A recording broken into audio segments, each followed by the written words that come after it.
Dear students, welcome to gates measures. जैसा कि IIT Guwahati ने ऑलरेडी गेट 2026 के लिए ऑफिशियल वेबसाइट जारी कर दी है और इसकी रजिस्ट्रेशन जो है वो 25 ऑफ अगस्त से स्टार्ट होगी। तो यहाँ पे इस वीडियो में मैं आपको बताने जा रहा हूँ कि भैया गेट 2026 वर्थ इट और नॉट। देखो, सबसे पहले तो हम लोग एक एजुकेटर हैं और बहुत सालों का एक्सपीरियंस है और गेट वाली इंडस्ट्री में ही है काफ़ी टाइम से, तो मैं उसके बेसिस पे ही सारी चीज़ें यहाँ पे बोलने जा रहा हूँ। तो वर्थ इट और नॉट वाला कभी भी ऐसा कोई क्वेश्चन होता नहीं है। बहुत लोग इसके ऊपर बनाते हैं कि भैया गेट 2026 का कोई फायदा नहीं है या गेट एग्जाम का ही कोई फायदा नहीं है, ये है वो है। बट पहली बात कि पिछले कुछ सालों से, मतलब अगर मैं 2-3 सालों की बात करूं तो उससे पहले ट्रेंड थोड़ा सा कम हो गया था, लेकिन अब फिर गेट का ट्रेंड जो है वो दोबारा हो गया है। और इसका रीजन क्या है? इसका रीजन है पहला, दैट इज करंट रियलिटी, कि इस टाइम पे रियलिटी क्या चल रही है। देखो, सबसे पहली बात तो क्या है, आपको पता है हर जगह एआई की बातें हो रही हैं कि भैया एआई जॉब खा गया, एआई की वजह से ले ऑफ हो गए। कभी टीसीएस की खबर आ रही है, कभी आईबीएम की, कभी माइक्रोसॉफ्ट की, कि भैया रिपीटेटिव टास्क जो हैं उनको एआई जो है वो खुद कर लेगा, तो इसीलिए बंदों की जरूरत ज़्यादा नहीं है। तो मैं यहाँ पे आपको एक सिनेरियो बताने जा रहा हूँ। मतलब आपने सुना भी होगा ऑलरेडी, तृप्त बांसल के बारे में सुना होगा, जिसको मेटा ने $100 मिलियन पे हायर किया है। मतलब एक ही बंदे को तकरीबन 800-850 करोड़ रुपए के पैकेज पे हायर किया है और दूसरी तरफ हजारों बंदे ऐसे हैं जिनको ले ऑफ किया जा रहा है। अब मैं इन दोनों को डायरेक्ट, तो देखो बहुत सारे फैक्टर्स होते हैं, मैं इनको ऐसे डायरेक्ट कंपेयर नहीं कर रहा, बट यहाँ पे इंपॉर्टेंट जो मुद्दा बाहर आ रहा है, वो इंपॉर्टेंट पॉइंट जो है वो क्या है? स्किल। क्या पॉइंट है यहाँ पे? Skill, SKILL। इसी का ही सबसे बड़ा एडवांटेज है। अगर आपके पास कोई ना कोई स्किल है, आप किसी ना किसी चीज में बहुत अच्छा कर रहे हैं, मतलब वो आपका ऑलरेडी स्किल बन चुका है, तो आपको कोई भी अपनी पोजीशन से हिला नहीं सकता। और आज के टाइम पे अप स्किलिंग करना बहुत जरूरी है। मतलब आपने अगर एक स्किल के बेसिस पे, एक आपके पास कोई अच्छी नॉलेज थी, उसके बेसिस पे अगर जॉब मिल भी गई, कहीं पे अटक भी गए या कोई बिजनेस भी स्टार्ट कर लिया, तो उसके बाद भी आपको अप स्किलिंग करना ही पड़ेगा। जैसे मैं अपनी भी बात करूं तो ठीक है, मैंने स्टार्ट किया था एज ए असिस्टेंट प्रोफेसर, एक यूनिवर्सिटी से पढ़ाना स्टार्ट किया, फिर मैंने गेट की कोचिंग दी, सारा कुछ करते करते करते अपने आप को जो है वो आज भी अप स्किलिंग कर रहा हूं। और इसका रीजन क्या है?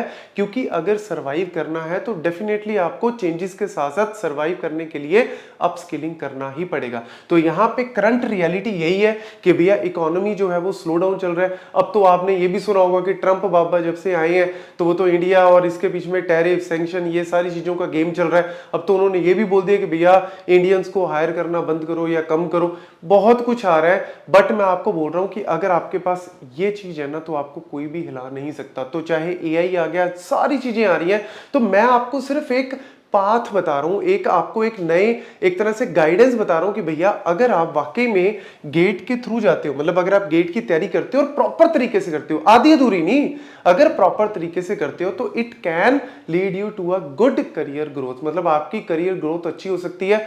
क्यों?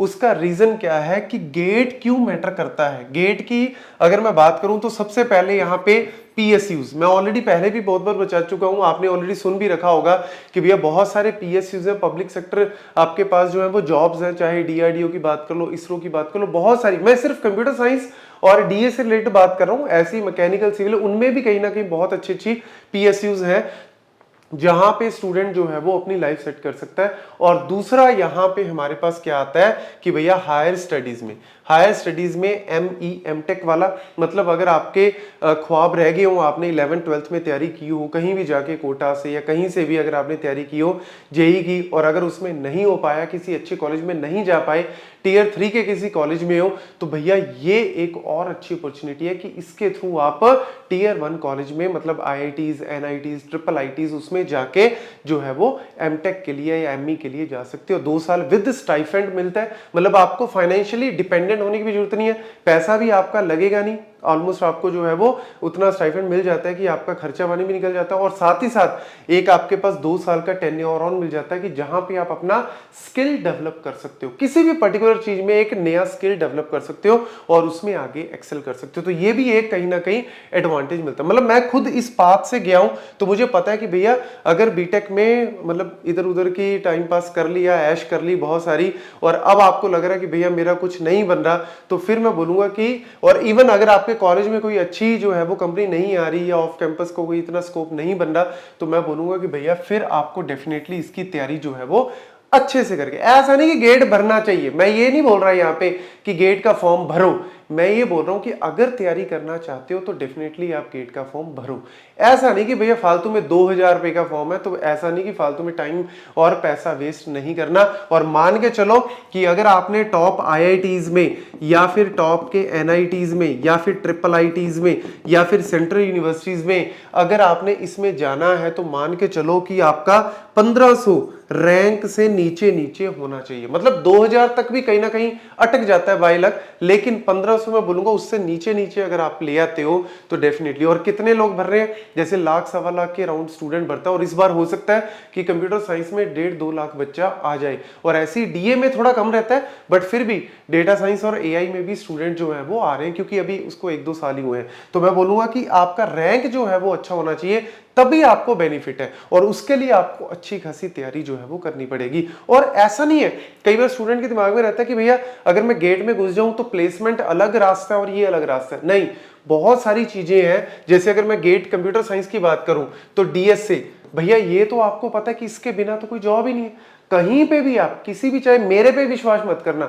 यूट्यूब पे या कहीं पे भी, या चैट जीपीटी कहीं पे भी डाल के देख लो, अगर आप बोलते हो कि भैया कौन सा स्किल चाहिए मेरे को, अगर मुझे प्रोडक्ट बेस्ड क्या अगर सर्विस बेस्ड कंपनी में भी जाना है, तो सबसे पहली चीज आपको डेटा स्ट्रक्चर और एल्गोरिदम ही बोलेगा। फिर उसके बाद आपको बोल सकता है डीबीएमएस जो कोर सब्जेक्ट्स हैं, जैसे उसके अंदर सीक्वल आ गया। प्रोग्रामिंग की बात करें तो पाइथन के ऊपर बोल सकते हैं, सी प्रोग्रामिंग, ऊप्स के कॉन्सेप्ट बोल सकते हैं। इसके अलावा ऑपरेटिंग सिस्टम, नेटवर्क जो आपके कोर सब्जेक्ट्स हैं उनकी बेसिक नॉलेज, तो आप सिलेबस उठा के देख लेना, अगर इससे कुछ अलग है तो मेरे को बता देना। हाँ, कंप्यूटर साइंस में पाइथन नहीं है, उसमें सी है, और अगर डीए की बात करोगे तो उसमें पाइथन है, एआई है। तो कहने का मतलब क्या है, आप सिलेबस चेक करो, सिलेबस के हिसाब से देखो कि भैया मेरे को किस चीज में जाना है। दोनों में से पहली बात तो गेट में जाना है नहीं, वो मैंने आपको सिनेरियो बताया। दूसरा, कौन से गेट में जाना है, सीएससी वाले में जाना है या डीए वाले में। डीए में मैं सिर्फ ये बोलूंगा, अगर मैथमेटिक्स आपका अच्छा है, अगर मैथमेटिक्स आपका अच्छा है, आप 11th-12th में बहुत अच्छे थे मैथमेटिक्स में और अभी भी आपको इंटरेस्ट है, तो फिर आप डीए का जरूर भरना। चाहे आप सीएससी में जाओ, लेकिन डीए का जरूर भरना। सिर्फ मैथ के दम पे आप डीए जो है वो क्रैक कर सकते हो।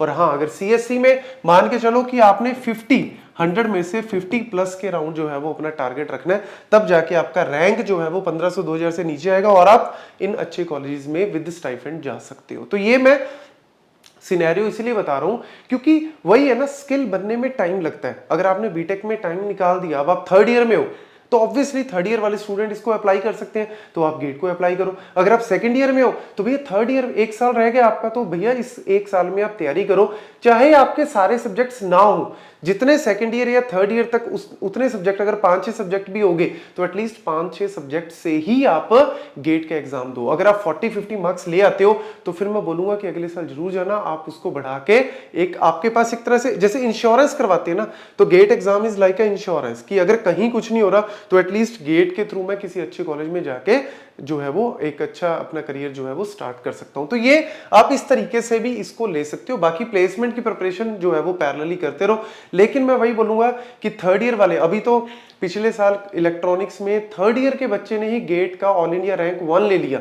3rd ईयर के बच्चे नहीं, मतलब हम कई बार एक्सक्यूज दे देते कि सर अभी तो मैं 2nd ईयर में हूं, पता नहीं 3rd ईयर तक सारे सब्जेक्ट होंगे या नहीं, तब भी बच्चे जो है वो कर लेते हैं। तो मेहनत तो आपको करनी पड़ेगी, क्योंकि इसको बनाने के लिए, इसको अचीव करने के लिए हार्डवर्क और कंसिस्टेंसी तो आपको लगेगी। ये 2 चीजें, हार्डवर्क और कंसिस्टेंसी डेली आपको करना पड़ेगा, तब जाके जो है वो आप ऑब्वियसली, ये मैंने बोल ही दिया आपको कि 2nd ईयर वाले, 3rd ईयर वाले, लास्ट ईयर वाले कर सकते हैं। और एक्शन प्लान वो मैंने आपको बातों बातों में बता ही दिया कि भैया अगस्त आपका आ चुका है और इसमें आपको माइंड मेकअप पहले तो फुल करना पड़ेगा कि भैया मेरे को करना है, और उसके बाद जो है वो आपके सब्जेक्ट्स जितने भी हैं उनकी डीप में अच्छे से नॉलेज आपको लेनी पड़ेगी, तब जाके फेब में इसका एग्जाम होता है। तो 6-7 महीने का टाइम है, तो उसमें आप अच्छे से प्रिपरेशन इसकी कर सकते हो। तो ये इसीलिए बताया कि भैया वर्थ इट हर एक चीज होती है, कोई भी बात है, ऐसा नहीं है कि बीटेक करते करते कई ऐसे भी होते हैं जो गेमिंग सिर्फ गेम खेलते खेलते किसी जॉब में लग जाते हैं, कोई पेंट करते करते कुछ ऐसा जो है वो हासिल कर लेते हैं लाइफ में। तो कहने का मतलब क्या है, वेस्ट कुछ भी नहीं है, वर्थ इट सारी चीजें हैं, लेकिन जब तक आप उसमें डीप में नहीं जाते ना, सिर्फ ऊपर ऊपर तैरोगे तब फायदा नहीं। डीप में अगर जाओगे, उसको स्किल बनाओगे, अच्छे से नॉलेज लोगे, तो आपको बेनिफिट मिलेगा ही मिलेगा, कोई रोक ही नहीं सकता। तो ये सारे पॉइंट नोट करके अगर आपको लगता है कि भरना चाहिए तो पहले सिलेबस चेक करो, और फिर उसके बाद जो है वो प्रीवियस ईयर के क्वेश्चंस भी चेक कर सकते हो, फिर आप माइंड मेकअप अपना बना सकते हो। Thank you.